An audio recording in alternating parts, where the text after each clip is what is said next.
आतंकी हाफिज सईद की नीलामी का रेट 10 करोड़।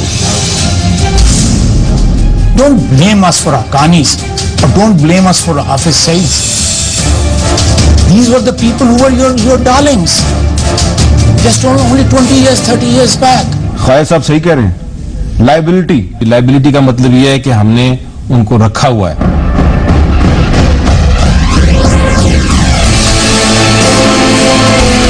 संडे की सबसे बड़ी स्टोरी में सबसे पहले देखेंगे आतंकिस्तान की औकात दिखाने वाली रिपोर्ट। पाकिस्तान के अंदर ड्रामा चल रहा है। हाफिज सईद को खुद पाकिस्तान ने पाला हुआ है। ये सरकारी दामाद की तरह पाकिस्तान में रहते हैं। ये कहीं ना कहीं इनका मालिकाना हक पाकिस्तान की सरकार पर है, ऐसा लगता है।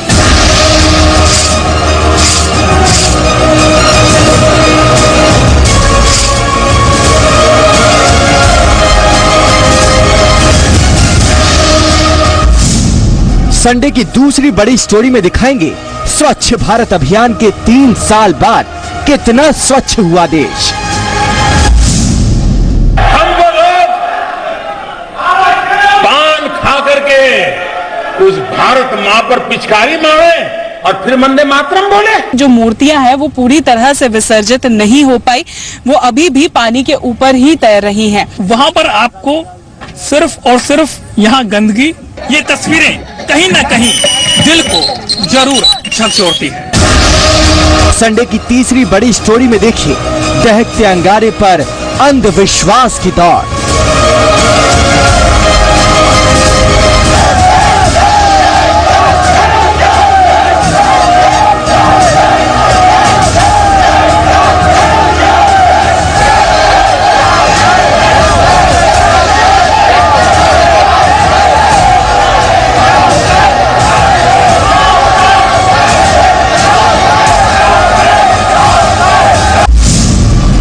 लेकिन सबसे पहले देखिए पाकिस्तान को शर्मसार करने वाला सबूत।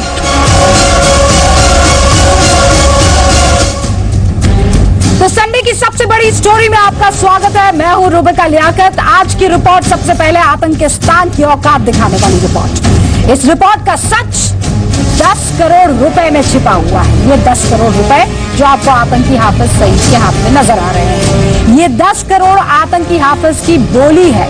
इस 10 करोड़ की वजह से पाकिस्तानी हुकूमत की न सिर्फ पूरी दुनिया में थू-थू हो रही है, बल्कि इस 10 करोड़ ने पाकिस्तान को 2 खेमों में बांट दिया है।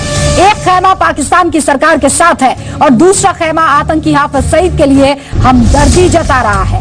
क्या है इस 10 करोड़ का सच, जानिए।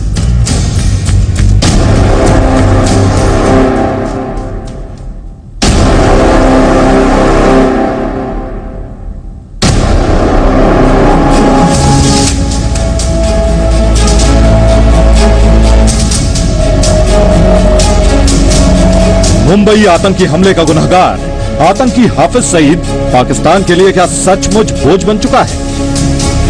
उन्होंने कहा है कि लश्कर तैयबा और जैश मोहम्मद पाकिस्तान के लिए बोझ हैं।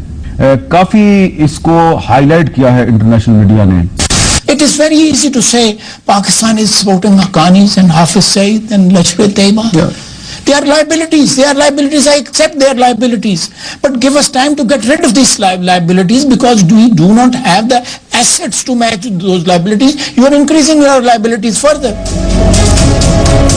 पाकिस्तान में सरकारी दामाद और पाकिस्तानी मीडिया में साहब का दर्जा हासिल करने वाले हाफिज ने अपनी कीमत 10 करोड़ रुपए क्यों लगाई? आपने लश्कर तैयबा बनाया, आपने जैश मोहम्मद बनाया, आपने हक्कानी नेटवर्क बनाया, आपने हिजबुल मुजाहिदीन बनाया, आपने आतंकवादी ठिकाने बनाए, आपने टेररिस्ट कैंप्स बनाए। आखिर आतंकी हाफिज का 10 करोड़ी नोटिस पाकिस्तान को शर्मसार करने के लिए काफी क्यों है? ये बताने के लिए सबसे पहले पाकिस्तान के विदेश मंत्री ख्वाजा आसिफ का हालिया बयान सुनाना जरूरी है। Don't blame us for Afghanis, or don't blame us for Hafiz Saeed. These were the people who were your darlings. Just only 20 years, 30 years back.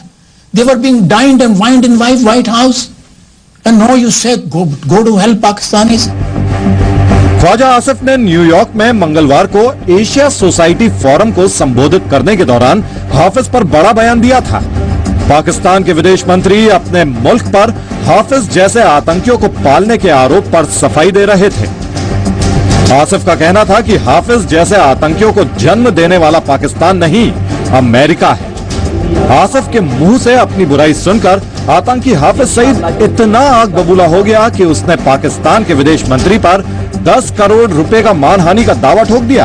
आतंकी हाफिज की ओर से भेजे गए नोटिस में कहा गया है कि वो एक धार्मिक व्यक्ति के रूप में सम्मानित है और समर्पित मुसलमान है। वो कभी व्हाइट हाउस के पास भी नहीं गया, लेकिन फिर भी उस पर गलत आरोप लगाया जा रहा है। तो ये चाल है इनके डिफेमेशन सूट से और इस तरह से धमकियों से अब पाकिस्तान के लीडर्स को भी समझ में आ गया है कि इनकी आतंकवादी गतिविधियों से उनके देश को कितना नुकसान हुआ है। ये सरकारी दामाद की तरह पाकिस्तान में रहते हैं। ये कहीं ना कहीं इनका मालिकाना हक पाकिस्तान की सरकार पर है, ऐसा लगता है। और हाफिज सईद का जो ये केस है, उनके ऊपर उन्होंने मानहानि जो दावा दायर करने की बात कही है या किया है, मैं मानता हूं ये पाकिस्तान में जो हाफिज सईद चाहता है वही होता है। तो इसलिए यदि वो चाहते हैं विदेश मंत्री पर केस हो, वो केस वो जीते, वो केस जीत जाएंगे। ये टेररिस्ट का हाथ में पूरा सरकार और पाकिस्तान की आर्मी उनके चपेट में है। इस मुल्क में ऐसी पाकिस्तान की सरकार और आतंकी हाफिज सईद के बीच विवाद पर पाकिस्तान भी दो खेमों में बंट गया है। एक खेमा ख्वाजा आसिफ के साथ है और दूसरा खेमा आतंकी हाफिज सईद के साथ। मैं समझता हूँ कि ख्वाजा साहब को बड़ा मुहतात होकर ये बयान देना चाहिए था।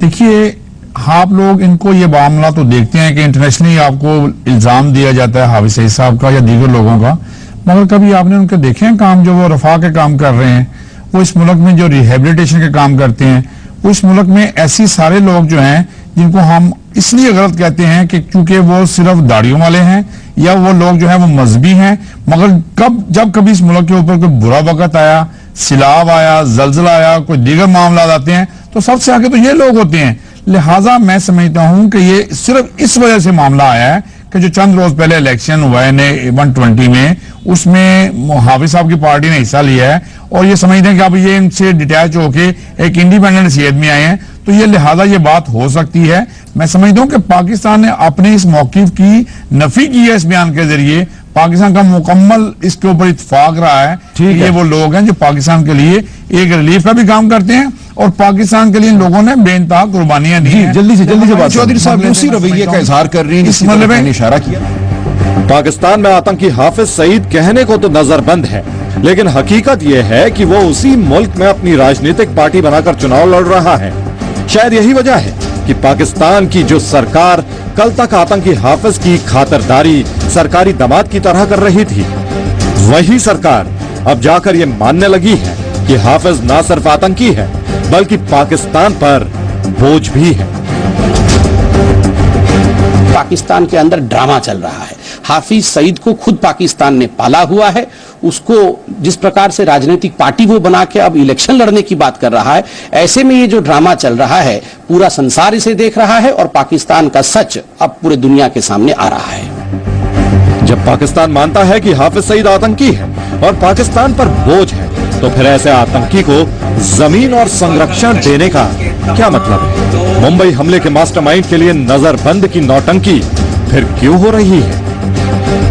ब्यूरो रिपोर्ट, जी मीडिया, दिल्ली।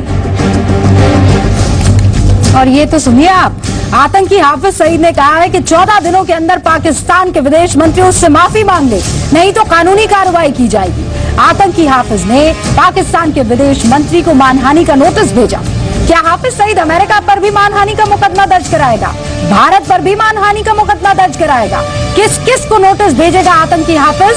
अब आपको ये बताते हैं कि हाफिज सईद होने का मतलब क्या है।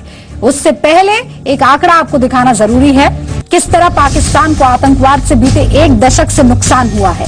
आस्तीन में सांप पालोगे तो होगा क्या?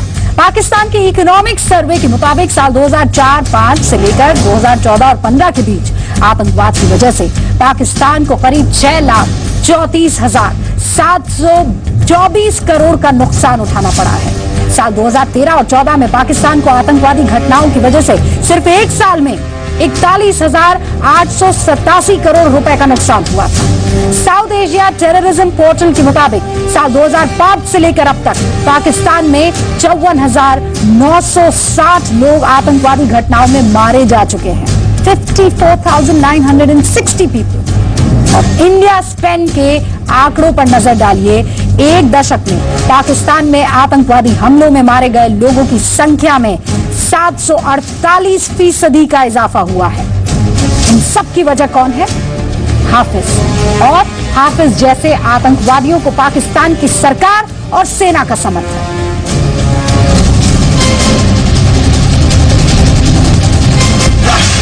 हाफिज सईद का मतलब क्या? आतंकवाद का ब्रांड एम्बेसडर। तहरीक आजादी के लिए इंशाअल्लाह खून भी पेश करते रहेंगे। हाफिज सईद का मतलब क्या? भारत का सबसे बड़ा दुश्मन। कश्मीर की आजादी का मसला वो मसला है जिस पर पाकिस्तान का बच्चा बच्चा कट मरने के लिए तैयार है। हाफिज सईद का मतलब क्या? पाकिस्तान की अघोषित सरकार। मैं आज यहां से सीधा सीधा पाकिस्तान की आवाम से बात करना चाहता हूं, उन हुक्मरानों से जो आतंकवादियों के आकाओं के लिखे हुए भाषण पढ़ते हैं। दुनिया को उनसे कोई अपेक्षा नहीं है। जब पाकिस्तान में नवाज शरीफ की सरकार थी तो कहा जाता था कि वहां की विदेश नीति आतंकी हाफिज सईद ही तय करता है। अब नवाज शरीफ प्रधानमंत्री तो नहीं रहे, लेकिन अब भी वहां सरकार उन्हीं की पार्टी की है और प्रधानमंत्री की कुर्सी पर बैठा शख्स भी नवाज की पसंद का ही है। तो फिर क्यों न ये मान लिया जाए कि सरकार पर आतंकी हाफिज का या तो अब भी हस्तक्षेप है या फिर दबाव। जब एक साल पहले भारत ने LOC पार सर्जिकल स्ट्राइक की थी, तब भी सबसे ज्यादा दर्द हाफिज को हुआ था। ये जो एंकर इनके बैठ के कल मजे ले के खबरें बता रहे थे और झूठ पर मबनी हंसी आ रही थी इन सारी की बातों से। और तुम सबको जी टीवी वालों और इंडिया के चैनलों वालों, इंशाअल्लाह तुम्हें पता चलेगा पाकिस्तान के फौजी जवान किस तरह इंतकाम लेते हैं, सर्जिकल स्ट्राइक्स क्या होती है। इंशाअल्लाह हम तुम्हें पढ़ाएंगे, सर्जिकल स्ट्राइक्स भी हम तुम्हें पढ़ा। सिर्फ हाफिज ही क्यों, आतंकी मसूद अजहर, आतंकी सैयद सलाहुद्दीन, भारत के ये वो दुश्मन आतंकी हैं जिन्हें पाकिस्तान की सरकार और सेना का संरक्षण हासिल है। आतंकवाद पाकिस्तान की विदेश नीति का हिस्सा बन चुका है, ये जानते हुए भी कि इसकी बड़ी कीमत उसे भुगतनी पड़ी है। पाकिस्तान के इकोनॉमी सर्वे के मुताबिक 2004-2005 से 2014-2015 तक पाकिस्तान को आतंकवाद की वजह से 8,70,275 करोड़ पाकिस्तानी रुपए का नुकसान हुआ है। इस रकम से पाकिस्तान में 134 वर्षों तक शिक्षा बजट तैयार किया जा सकता है। अगले 35 वर्षों तक पावर प्रोजेक्ट पर खर्च किया जा सकता है। इतने पैसे में मौजूदा बजट के हिसाब से 280 वर्ष तक वाटर प्रोजेक्ट का काम किया जा सकता है। 47 साल तक देश के हाईवे बजट पर खर्च किया जा सकता है और इस रकम यानी 8,70,275 करोड़ पाकिस्तानी रुपए से 17 साल तक देश के कृषि बजट पर खर्च किया जा सकता है। साथ ही इतने पैसे से ही 111 साल तक देश के पब्लिक सेक्टर डेवलपमेंट प्रोग्राम के बजट पर खर्च किया जा सकता है। लेकिन पाकिस्तान को विकास की नहीं, आतंकवादियों की फिक्र है। ब्यूरो रिपोर्ट, जी मीडिया।